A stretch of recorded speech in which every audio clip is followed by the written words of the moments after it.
دا په بلخ ولایت کې د شمال زون په سطحه هغه 40 بستریز روغتون دی چې له 8 نه تر 18 کلو په عمر باندې تنکي ځوانان پکې تر درملنې لاندې دي. دغه راز نن له 10 نه تر 15 کسانو دلته تنکي ځوانان له درملنې وروسته فارغېږي. دغه تنکي ځوانان د خپل د روږديتوب کیسه موږ ته داسې بیانوي.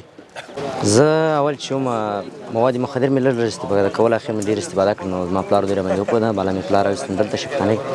دلته 3 میاشتې مې تداوي وسوه. اوس ځم انشاءالله کور ته. ډېر خوشحاله یم او د تصمیم هم نه لرم نور چې بیا د مواد مخدر استفاده کړم.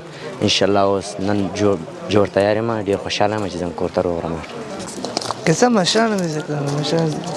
شیشه مشان کار کړم. ما شیشه شروع کړ. کور ته نه تلم. بعد سړکونو کې وځکم کور ته تلم. عمل مې ووه دغه شان دی.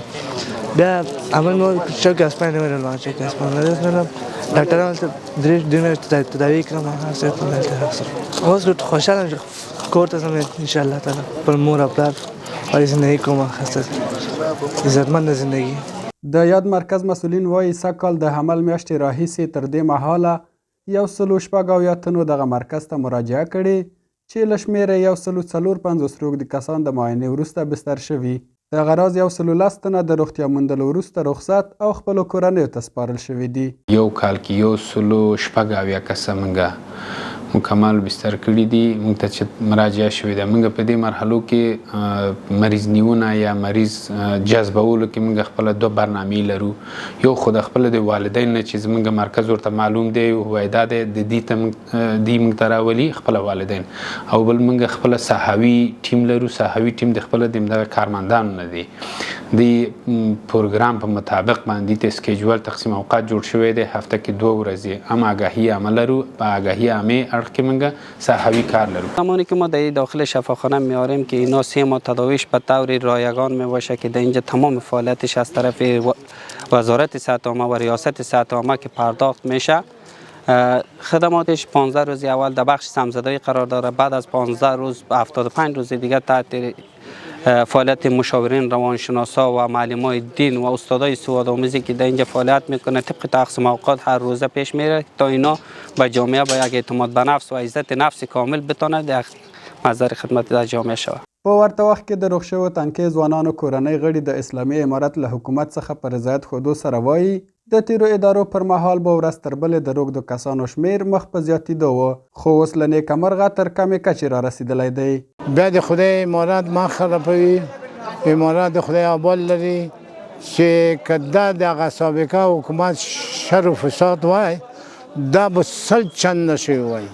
همدغه امارات چې دغه خلک راټول کړل مستجمع کړل وجود ته تداوی لاندې ونیول. دغه ډاکټرانو موږ زیات تشکر وکړو. په دې تشکر وکړو شپې ورځې دوی زحمت ورسره وباسله تر څو چې دغه لړ ته برابر کړل. جای بسیار احساس خوشی میکنم که امروز با همکاری شفاخانه 40 بستر معتادین نوجوانان ولایت بلخ از دوره بستر فارغ میشه. جای خوشی است به ما و به خودش هم جای خوشی است که از این مشکلات خلاص شده. و از امارت اسلامی خواهش ما همی است که در قسمت جلوگیری افرادی که فروشنده مواد مخدرات به هر نوعی که است باید جدی برخورد کنند و از مردم شریف خود میخواهیم هم با امارت هم کار باشند، هم با اولادای خود هم کار باشند که از این مشکلی خانمانسوز جلوگیری شود. د بلخ ولایت عامې روغتیا مسؤلینو په وینا دغه 40 بستریز مرکز سربیره د ښځو درملنې او پاخه عمر لرونکو نارینه‌و لپاره مرکزونه فعال دي چې شاوخوا 200 کسان ورسره تر درملنې لاندې دي.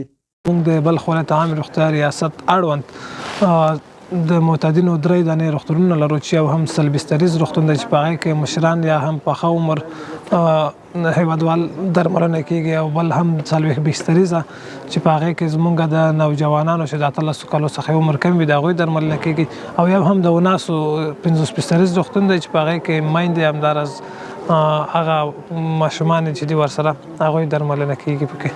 د بلخ ولایت عامې روغتیا ریاست اړوند په مخدره توکو د روږدو کسانو درملنې 40 بستریز مرکز د اسلامي امارت له لوري د نشه یي توکو پر ضد د مبارزې یو مهم اغیزناک او ستایل کیدونکی اقدام دی.